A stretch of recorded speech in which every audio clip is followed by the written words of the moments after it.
Yeah, so why is this one of the most common ones first off? Well, first of all, most people will carry their stance in either the half-facing or the side-facing position. It's very rare that somebody carries their stance in a full-facing position. So, of course, naturally, the sideline kicks are going to be ones that will show up predominantly to get you into that contact. Not only that, but it's a very safe kick in terms of your body positioning. So when you throw a side kick, you can see that a lot of my body is kind of protected, and it's also a very powerful kick, of course. Not only that, but you have a lot more options in terms of where you can bring the kick. So you can see here, you can bring it up into hook, you can bring it turning kick. You have options, you can double up with it. And of course, if you land your feet correctly, you can land into hands, or you can almost use it to lead you in to push forward. And of course, if anybody tuned into last week's session on Fight Chat Friday, we've seen Julio's variation of maybe linking it with what we call like a springboard step as well. So he might go one and then drop and carry that to get to another bit of contact. So he actually uses the same shot twice. So I guess we'll look at ways of carrying first. So maybe we will look at ways of doubling up first, and then maybe Adrian will look at some ways of separating techniques, maybe linking hands off the front entry and things like that. So first off, when you carry, one of the biggest things that I have for people on this is when you carry, try to have your foot position in line with your opponent. So I've spoken about this before. Try to lift in this type of a fashion as best you can. It's like a side rising kick with the knee bent. Why? If you have your knee in this position, if somebody comes in and closes the distance really quick, you're very much limited and your leg is going to be restricted in terms of how you can use it.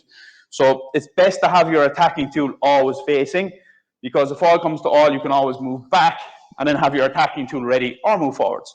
So that's the first thing that I want to kind of give you a bit of feedback or a bit of context behind that. Second thing is the standing foot. So the more you can turn your standing foot, then the more you can turn your hips and carry a little bit more with ease, okay? When we're looking at linking shots off the side kick, it's probably best to keep your posture relatively upright if you can, at least as best as you can. Why? If you lean a lot on your side kick and you carry like this, first off, it's going to be very hard to carry. It's going to take a long time because you don't have your center of gravity. You're almost dragging your center of gravity with you. Second of all, you then have to transition your body weight from leaning back to coming up to be able to transition to another technique, whether that's going into like another technique, or Adrian will show us later, of dropping the leg to move forward. There's that half a second delay, which top athletes will exploit if you have that big delay. So maybe that's a different thing that we need to look at, maybe the flexibility and the strength there as well. So that's maybe a different topic for a different day. Otherwise, we're looking to really push off this standing leg with short, quick, snappy steps. Kind of relevant to the point I just made. If you make big, massive steps, then your center of gravity is going to be very much behind you. We want to move forward quickly so we can link up shots quickly before our opponent has an opportunity to move or evade or whatever. So when you're moving, you want to have nice, short, snappy steps that come along behind you, keeping this standing leg underneath your hip as best as possible, as opposed to having big steps like this. It just takes too long, and then it's hard to transition into a link-up shot, as we suggested earlier on. So besides that, then the other thing that we need to look at is the hand position, especially if we're going to hands. But for what I'm going to talk about here is going to be linking up legs. So when you're linking up legs off the same leg, it's important that maybe you have that center of gravity like we spoke about with the posture. So as you're going here, one, I'd like to have this leg with the knee high. If your knee is low, then you have to transition up. Yeah, so what we want to do here is keep this knee as high as possible. So as we can go from here, you have the option to hook, turn, or even go side kick again.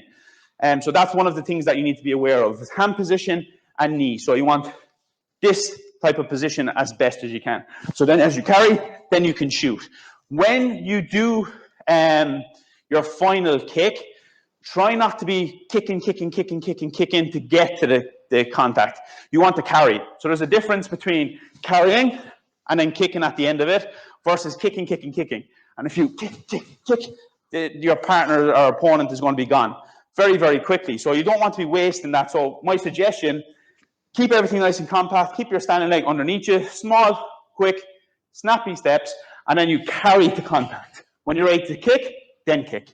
And then the other principle that I want to just speak about is kick, don't flick. So a lot of time, people will almost like flick the legs out, but you want to kick.